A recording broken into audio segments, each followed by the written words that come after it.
국가는 각 체계에 맞는 법령을 기초로 하여 사회를 운영해 나갑니다.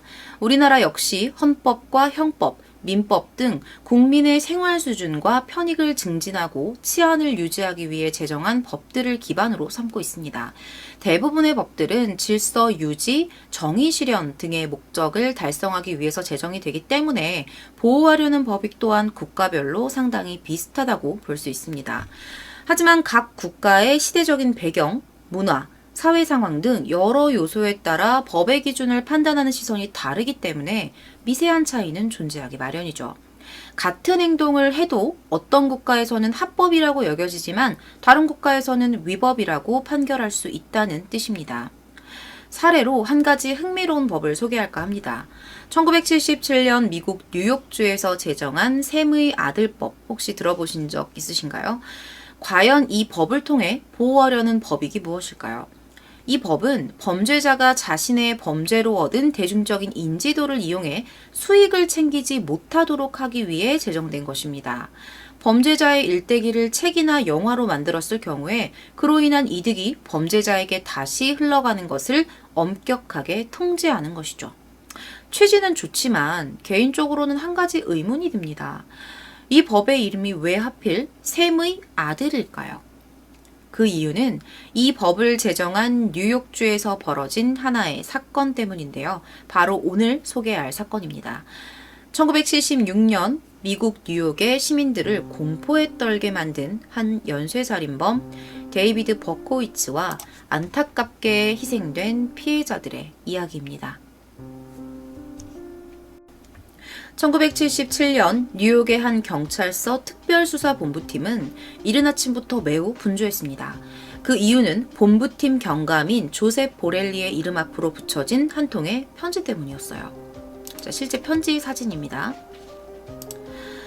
이 편지를 보낸 사람은 누구이며 안에는 어떤 내용이 담겨 있었을까요? 편지의 내용을 간략하게 읽어드릴게요. 되게 많이 길어요. 그래서 아주 짧게 일부만 읽어드리도록 하겠습니다. 난 그냥 괴물이지. 난 샘의 아들이야.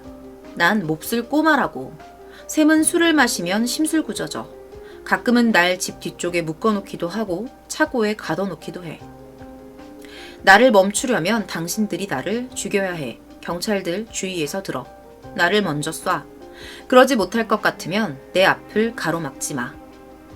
잘들 잘하고 경찰들, 이 말을 잊지 마. 난 돌아올 거야. 돌아올 거라고. 당신들의 살인자 괴물로부터. 자신을 괴물이라고 표현한 이가 보내온 상당히 난해한 내용의 편지입니다. 내용을 대강 살펴본다면 그 괴물은 샘이라는 배후 인물의 명령으로 인해 지금까지 살인을 저질러 왔으며 앞으로 계속해서 사람을 죽일 거라는 암시를 하고 있네요.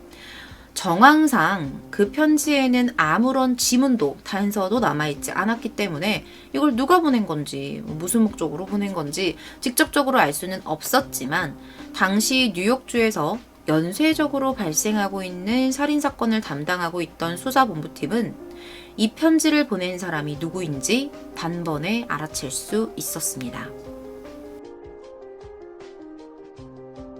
도대체 그 당시 뉴욕에서는 어떤 일이 일어나고 있었을까요? 사실 의문의 편지를 받은 수사본부팀은 1975년부터 거의 2년이라는 시간 동안 계속 이어져 오고 있는 연쇄 총격 사건으로 인해 꽤 오랜 시간 골머리를 앓고 있었습니다. 목격자의 진술을 제외한 그 어떠한 흔적도 남기지 않는 범인으로 인해 용의자 검거는커녕 작은 실마리도 잡지 못하고 있었죠. 편지를 받은 후에도 마찬가지였습니다. 뒤이어 수건의 범행이 더 이루어졌지만 경찰의 수사는 미진했고 시간이 지날수록 유족들의 원통함과 시민들의 두려움만이 더욱 짙어져 갔습니다. 그러던 중에 하나의 우연한 계기를 통해 이 연쇄 총격 살인 사건의 범인이 밝혀지게 돼요.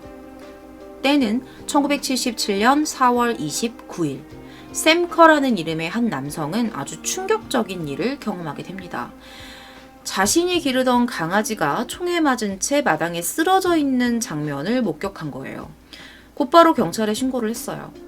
하지만 범인을 잡지는 못합니다. 이후 같은 동네에 살던 잭 카사라라는 남성 또한 기괴한 일을 겪게 됩니다.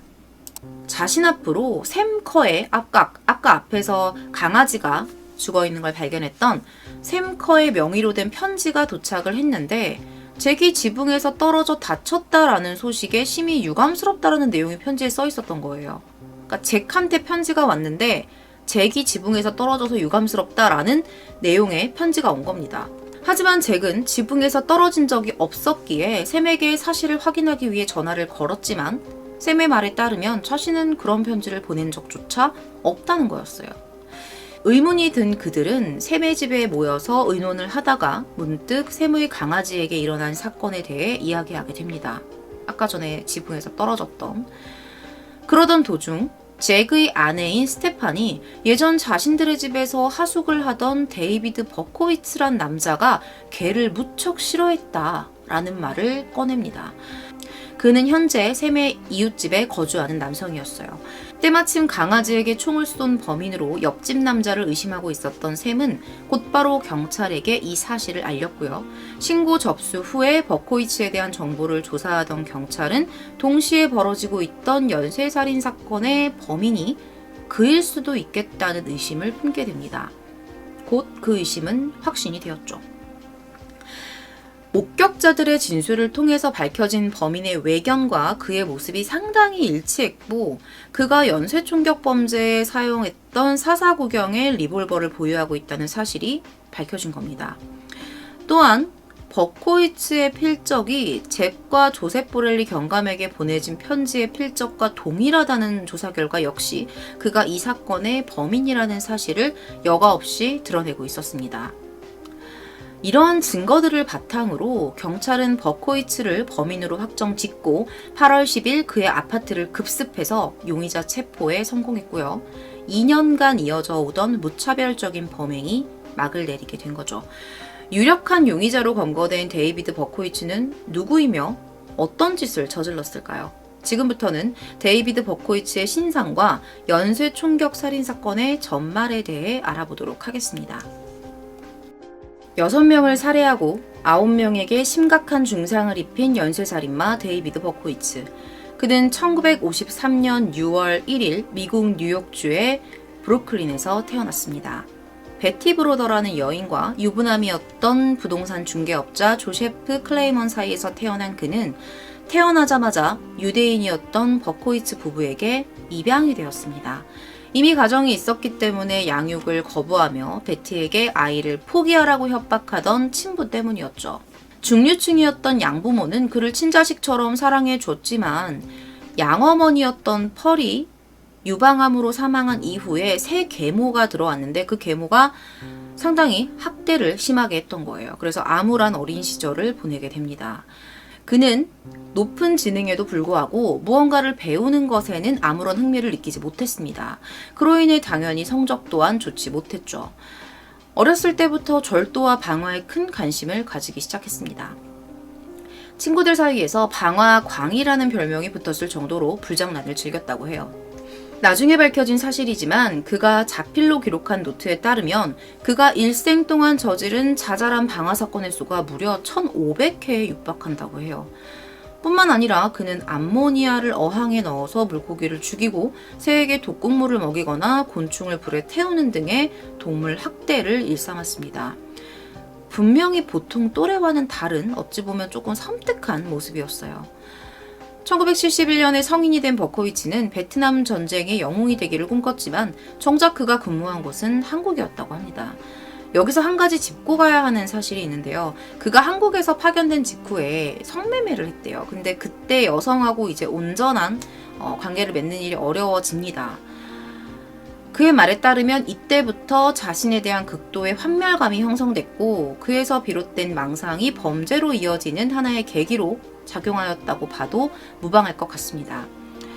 버코이츠는 1974년 전역한 이후에 친어머니와 소식이 닿아서 재회를 합니다. 하지만 서로 떨어져 있던 시간이 너무 길었기 때문에 곧 서로에게 소홀해지면서 다시금 관계가 끊기게 돼요. 이후 그의 이상 증세는 더욱 심해졌고요. 그로 인한 망상은 점점 거대해졌죠. 이 시기 버코이츠는 어린 시절부터 자신을 아껴주던 양아버지에게 편지 한 통을 보냅니다. 편지 내용을 읽어드릴게요. 여기 뉴욕은 춥고 암울하네요. 그래도 괜찮아요. 지금 내 기분과 딱 맞으니까요. 아빠, 세상이 어두워지고 있어요. 난 느낄 수 있어요. 사람들이 나를 미워해요. 얼마나 많은 사람들이 나를 미워하는지 아빠는 모를 거예요. 그 사람들은 전부 내가 죽기를 원해요. 심지어 난 그들이 누군지도 모르는데. 그래도 그들은 나를 미워해요. 대부분 젊은 사람들이네요. 그들은 내가 지나갈 때면 나에게 침을 뱉고 발길질을 해요. 여자들은 나에게 추하다고 했어요. 그들은 계속 나를 괴롭히고 지나가는 사람들은 그냥 웃어요. 괜찮아요. 곧 괜찮아지겠죠.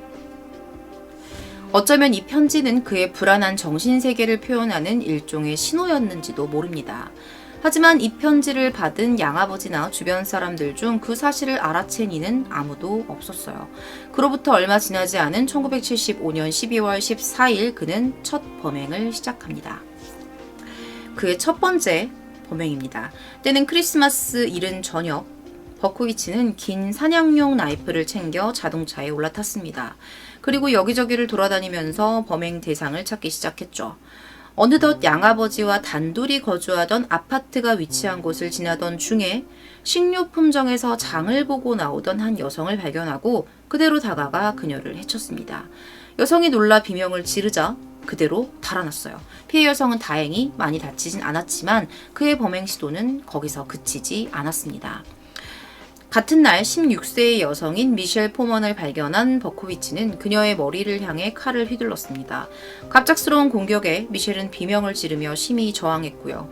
그 길로 버코비치는 다시 달아납니다. 미셸 또한 목숨은 건졌지만 머리 6군데에 깊은 상처를 입게 됩니다. 이날 2건의 범행 시도 이후에 버코비치는 휴스턴으로 이동하여 사사구경의 리볼버를 구입합니다. 이때 구입한 사사구경은 앞으로 일어나는 모든 그의 범행에 쓰여지게 되죠. 두 번째 범행은 1976년 7월 29일 뉴욕의 브롱스 지역에서 발생합니다. 차 안에서 즐겁게 수다를 나누던 18살의 여성 도나 로리아와 조디 발렌티, 그들은 벼랑과 울리는 총소리에 비명을 지르며 고통을 호소하기 시작했습니다. 총 5발의 총알이 차 안으로 날아왔고요. 총을 피할 수가 없었어요. 조디가 차에서 기어나오며 도와달라고 소리를 치자 그 소리를 듣고 달려나온 도나의 아버지에 의해 두 여성은 병원으로 옮겨졌습니다. 그 사이에 버코비치는 또 도망을 갔죠. 이 중에 한 명이 사망을 하게 됩니다. 생존한 조디의 증언에 따라 획득한 범인의 정보는 30대로 보이는 곱슬머리의 백인 남성이라는 것이 전부였습니다. 경찰은 단지 사건 현장이 이탈리아인들이 모여 사는 지역이라는 이유로 마피아 간의 세력 다툼에서 비롯된 목표물의 착오로 인한 사건이라고 짐작을 했었죠. 하지만 곧이어 세 번째 사건이 일어납니다. 10월 23일 군복무를 앞둔 20살의 칼 드니로는 친구들과 파티를 즐긴 후에 친구인 로즈마리를 배웅하기 위해 술집을 나와 차로 이동을 하고 있었어요. 그런데 그녀의 집 앞에 도착한 후에 이 두 사람이 잠시 차에 앉아서 담소를 나누고 있었거든요. 근데 그때 갑자기 총격을 받게 된 거예요. 당시 칼이 어깨에 닿을 만큼의 장발이었기 때문에 버코비치가 이 칼을 여자로 착각한 거예요. 칼은 뒷머리에 총을 맞았고요. 로즈마리는 가까스로 차를 운전해서 그를 병원으로 옮겼습니다. 다행히 칼은 죽지 않았지만 두개골 손상이 심각해서 평생 두통에 시달리는 장애를 얻게 되었습니다. 네 번째 범행은 11월 26일에 벌어집니다. 16세의 도나 데마시와 조엔 로미노는 심야 영화를 관람한 후에 귀가하던 도중 버코비치와 맞닥뜨립니다. 길을 물으려는 듯 접근하는 그의 모습에 아무런 의심도 없이 방심하던 그녀들에게 그는 리볼버를 겨눈 후에 그대로 발사했습니다. 소녀들은 비명을 듣고 뛰쳐나온 가족들에 의해 병원으로 옮겨졌고요. 도나는 다행스럽게도 가벼운 부상이 그쳤지만 척추뼈를 심하게 다친 조에는 하반신이 마비되고 말았습니다. 다섯 번째 범행입니다. 해를 넘겼어요. 1977년 1월 30일이 됐습니다. 약혼자 존 디엘과 식사를 한 뒤에 귀가를 하기 위해 차에 탑승한 26살의 크리스티는 버코비치가 쏜 2발의 총을 맞고 병원으로 옮겨지기도 전에 사망하게 됩니다. 이어 3월 8일 대학생인 버지니아 보스케리치아는 수업을 마치고 귀가하던 도중에 맞은편에서 걸어오던 버코비치에게 총격을 당했어요. 그녀는 들고 있던 전공책으로 자신을 막으려고 했지만 안타깝게도 총을 피할 수 없었다고 합니다. 그런데 이런 사건을 저지르고 도망을 가던 버코이츠를 좀 수상하게 여겼던 경찰이 있었어요. 경찰은 그의 차를 멈춰 세웠고요. 불신 검문을 하려고 했지만 다트마우스 스트리트에서 한 여성이 총살당했다라는 무전을 듣게 돼요. 그때. 그래서 그냥 이 사람을 풀어주고 본인은 그 사건 현장으로 급히 출동을 한 거죠. 눈앞에서 범인을 놓친 거예요. 잡았다가 보내준 거예요. 경찰은 지금까지 벌어진 사건을 토대로 수사를 진행을 하면서 피해자들에게서 발견된 총알이 모두 사사구경 리볼버에서 나온 동일한 총알이라는 사실을 밝혀냅니다. 곧 동일범의 소행이란 뜻이죠. 하지만 피해자들 사이에는 젊고 매력적인 여성이라는 것 외에는 어떠한 접점도 없었어요. 점점 수사가 어려워지자 뉴욕시 경찰국장은 기자회견을 통해 공개 수사로 전환을 했고요. 그의 몽타주를 언론에 공개합니다. 이어서 사사구경의 살인마를 잡기 위한 특별수사본부인 오퍼레이션 오메가를 결성하게 됩니다. 그러나 같은 달 17일 7번째 범행이 발생하게 됩니다. 18살이었던 발렌티나가 그녀의 남자친구인 20살 알렉산더와 차로 이동을 하던 중에 버코이츠에게 총격을 당했고요. 2명 모두 사망하게 됩니다. 6월 26일 주디 팔레시도와 살바토레 루페 역시 귀가 도중에 버코이츠를 만나 총상을 입지만 다행히 생존했고요. 7월 31일에 스테이시 모스코비치라는 여성이 연인인 바비와 함께 산책을 하던 도중에 습격을 당해서 사망한 후에 그 이후에 8월 10일에 버코이츠가 검거가 되면서 그의 모든 범행에 막이 내리게 됩니다. 버코이츠는 체포되던 그 순간에도 아무런 죄책감을 느끼지 않았습니다. 잠복하고 있던 경찰이 모습을 드러내자 그는 감흥 없는 얼굴로 이제야 오셨네요 라는 말과 함께 순순히 체포되었다고 합니다. 그는 별 저항 없이 자신의 모든 범행을 인정했어요. 더불어 수사관이 묻지 않은 이야기까지 털어놨다고 합니다. 버코이츠는 주로 주차된 차 안에 혼자 있거나 애인과 함께 있던 여자들을 노렸고요. 적합한 대상이 눈에 띄면 다가가서 공격을 했습니다. 여기까지는 수사관들도 이미 알고 있는 사실이었지만 뒤이어 그가 털어놓은 내용은 꽤 충격적이었습니다. 그가 총을 쏘면서 성적인 만족을 느꼈던 거죠. 마땅한 범행 대상을 찾지 못하는 날에는 예전에 살인을 저질렀던 현장으로 찾아가서 당시의 경험을 되새기는 짓을 서슴지 않았습니다. 땅바닥에 남아있는 혈흔이나 경찰이 피해자의 모습을 따라서 그려놓은 분필 자국을 보고 이런 만족을 느꼈던 거죠. 정말 너무나도 어처구니없고 일반인의 상식으로는 이해할 수 없는 모습입니다. 그는 자기가 해친 사람들의 장례식장에도 가보고 싶었지만 경찰 눈에 띌 것을 염려해서 가지 못했다는 말과 더불어 희생자들의 묘지를 찾아보았다는 사실까지 털어놓아 수사관들을 경악하게 만들었습니다. 후에 언론을 통해 경찰이 자신이 저지른 범죄에 대해 이야기하는 것을 듣고 싶다는 이유로 경찰서 주변을 배회한 일이 밝혀짐으로써 많은 사람의 눈살을 찌푸리게 했죠. 하지만 그의 진술 중 가장 믿기 어려운 것은 다름 아닌 범행 동기였어요. 왜 이런 짓을 저질렀을까에 대한 부분이죠. 뭐 때문이었냐면 3000년 묵은 악령이 개의 모습으로 자신에게 나타나서 마구마구 짖으면서 젊은 여자를 죽이라고 그들의 피를 나에게 바쳐라 라는 지시를 했다는 거예요. 그 악령의 이름이 샘이었대요. 앞서 그가 조셉 보렐리 경감에게 보낸 편지에 등장하는 아버지라는 존재, 그게 바로 샘이었습니다. 즉 그는 자신이 만들어낸 악령 샘의 조종으로 인해 피해자들을 살해했다고 자백을 한 거예요. 데이비드 버코이츠가 샘의 아들이라는 별명을 가지게 된 이유를 여기서 찾을 수 있겠네요. 곧 그를 심판하기 위한 재판이 개시되었습니다. 버코이츠 측의 변호인은 그가 정신분열증을 앓고 있다는 것을 근거로 심신미약을 주장합니다.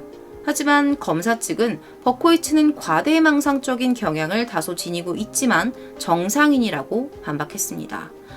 법원은 검사의 편을 들어주었고요. 데이비드 버코이츠는 1978년 6월 12일 뉴욕 법원에서 열린 재판을 마지막으로 365년형이라는 확정 판결을 선고받게 되죠. 판결에 아랑곳하지도 않아요. 그저 자신과 자신이 저지른 범죄를 향해 쏟아지는 관심을 즐겼습니다. 스스로 매우 만족한다는 발언까지 했어요. 이후 그는 출판사 두 곳에 자신의 일대기를 담은 책을 출간하는 조건으로 32만 5천 달러에 육박하는 계약을 성사시키기도 했습니다.